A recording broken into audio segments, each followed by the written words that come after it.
सच साहिब पूर्ण परमात्मा की दया से कल एक कोई भाई ने हमें मोबाइल पे कमेंट किया था। वो कहते हैं कि हमारा जीवन सुधार कैसे होगा, और पूर्ण परमात्मा की दया से हम कहते हैं जीवन सुधार सिर्फ पूर्ण परमात्मा की भक्ति करने से ही होएगा। पूर्ण परमात्मा की भक्ति करने से ही जीवन का सुधार होएगा, क्योंकि हमें पुण्य बढ़ाना चाहिए और पुण्य भक्ति से बढ़ते हैं, यानी कि कोई अन्यथा कोई वस्तु से नहीं बढ़ते हैं। कोई क्रियाक्रम करने से हमारे पुण्य नहीं बढ़ते हैं।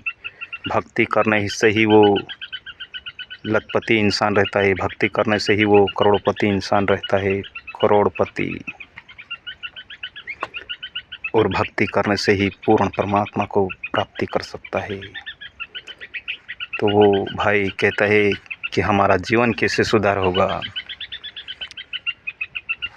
आज तक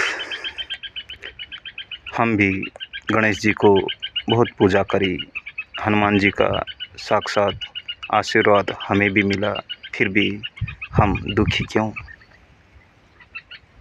रहे हम दुखी, यही समझ लो।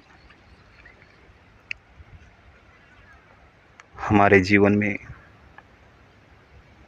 जितना भी हमारे में पुण्य है उतना ही हमें मिल सकता है, आगे कोई नहीं दे सकता। ये हमारे जितने भी प्रारब्ध में लिखा है पुण्य, उतना ही ये दे सकते हैं, आगे ये नहीं दे सकते। ना ही तो ये भगवान देवी देवता दुख दे सकते हैं, ना ही ये सुख दे सकते हैं।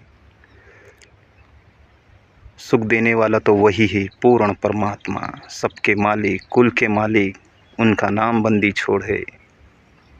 वही कबीर पूर्ण परमात्मा है, कुल के मालिक वो है। सतलोक के राजा जैसे सम्मान बैठ के वो सबके सम्मान करता है। और वहीं से वो वाणी भी कहता है कि मनुष्य जन्म दुर्लभ है, मिले न बारंबार, तरवर से पत्ता टूट गिरे तो कभी न लगता डार।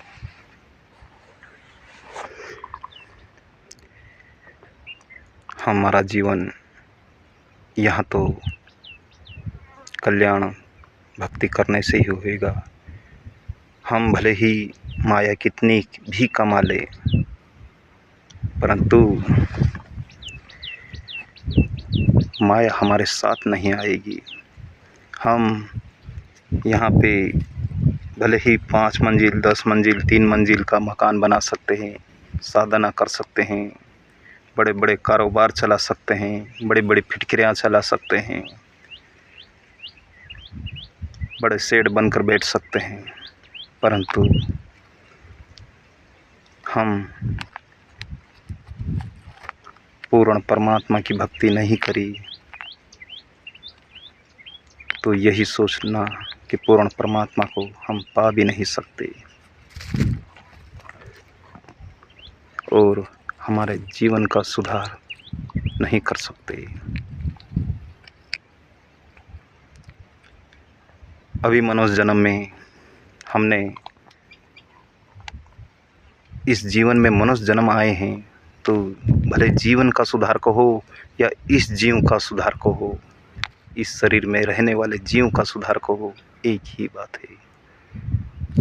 हम मनुष्य जन्म में आए हैं और खाने पीने के चक्कर में पड़े हैं, तो इसी जीव को दुख के भागीदारी बना रहे हैं। हमारे ही जीव को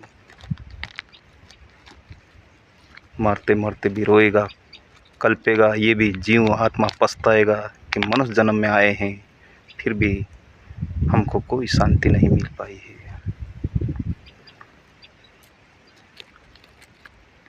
इसलिए इस जीव आत्मा को सुख शांति और परम धाम को ले जाना हो तो पूर्ण परमात्मा की भक्ति करनी पड़ेगी। पूर्ण परमात्मा की भक्ति हम ऐसे ही नहीं कर पाएंगे। पूर्ण परमात्मा की भक्ति करने के लिए जगत गुरु तत्वदर्शी संत रामपाल जी महाराज से नाम दीक्षा लेकर अपना आत्म कल्याण करा सकते हैं, क्योंकि जो भी प्रथम मंत्र सद्गुरु हमारे देंगे वो सत्य देंगे। उसके बाद 4 महीने के बाद आपको सतनाम देंगे, वो भी सत्य है। लोगों को समझ में आए या नहीं आए, पर वो मूल मंत्र बिल्कुल सतलोक के सत्य है, सतलोक ले जाने वाले हैं वो। फिर सार नाम जो भगत आत्मा है वो तो समझ जाएगी, पर जगत वाले को समझ में नहीं आएगी, क्योंकि सार शब्द सार नाम किसे कहते हैं। पूर्ण परमात्मा सार नाम देते हैं, वो भी सत्य देते हैं। क्यों देते हैं? इसी जन्म में, मनुष्य जन्म में, इसी मनुष्य योनि में वो सार नाम देकर, सार शब्द की भक्ति करवा कर सतलोक ले जाना चाहते हैं पूर्ण परमात्मा।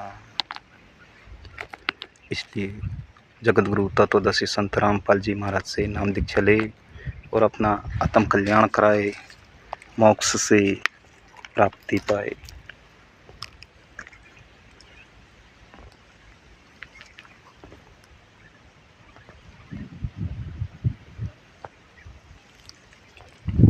बंदी छोड़ सतगुरु रामपाल जी भगवान की जय हो। सत साहिब बंदी छोड़ सतगुरु रामपाल जी भगवान की जय हो।